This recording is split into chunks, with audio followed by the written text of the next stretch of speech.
حضرت یونس علیہ السلام کا مچھلی کے پیٹ میں زندہ رہنے کا واقعہ کا دوسرا حصہ۔ مچھلی کے پیٹ میں رہنے کی وجہ سے ان کا جسم ایسا ہو گیا تھا جیسا کہ پرندہ کا پیدا شدہ بچہ ہوتا ہے، جس کا جسم نرم ہوتا ہے۔ حضرت یونس علیہ السلام بہت نحیف اور ناتواں حالت میں خشکی پر ڈال دیے گئے تھے۔ اس کے بعد اللہ تعالیٰ نے ساحل پر ایک بیلدار درخت اگایا۔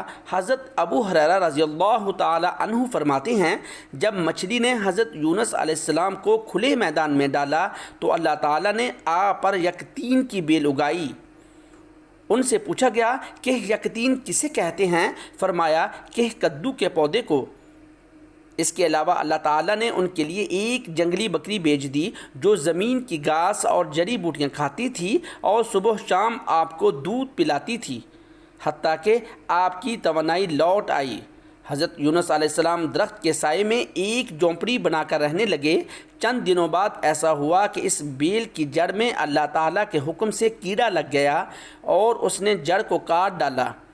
جب بیل سوکھنے لگی تو حضرت یونس علیہ السلام کو بہت دکھ ہوا۔ تب اللہ تعالیٰ نے آپ پر وحی فرمائی تو آپ کو نینوہ لوٹ جانے کا حکم دیا۔ دوسری جانب جب آپ نے اپنی قوم کو عذاب آنے کی خبر دی اور خود نینوہ کو چھوڑ کر آئے تو قوم کو یقین ہو گیا کہ آپ اللہ تعالیٰ کے سچے پیغمبر ہیں اور اب ہلاکت یقینی ہے، اس لیے تو آپ ہم سے جدا ہو گئے ہیں۔ یہ سوچ کر بادشاہ سے رعایا تک سب کے دل خوف اور دہشت سے کانپ اٹھے۔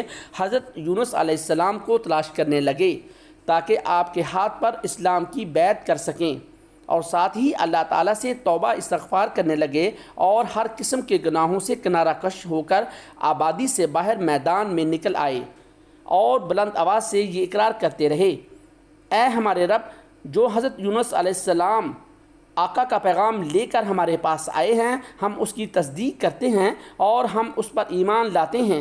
اللہ تعالیٰ نے ان کی دعا قبول فرمائی اور ان کو عذاب الہی سے محفوظ رکھا۔ جب اللہ تعالیٰ نے حضرت یونس علیہ السلام کو صحت اور تندرستی دے کر دوبارہ نینوہ جانے کا حکم دیا تاکہ آپ قوم میں رہ کر ان کی رہنمائی فرمائیں، تو آپ واپس قوم میں تشریف لے آئے۔ جب قوم کے لوگوں نے ان کو دیکھا تو خوشی کا اظہار کیا۔ حضرت یونس علیہ السلام کی زندگی نینوہ میں ہی گزری اور ان کا وہیں انتقال ہوا۔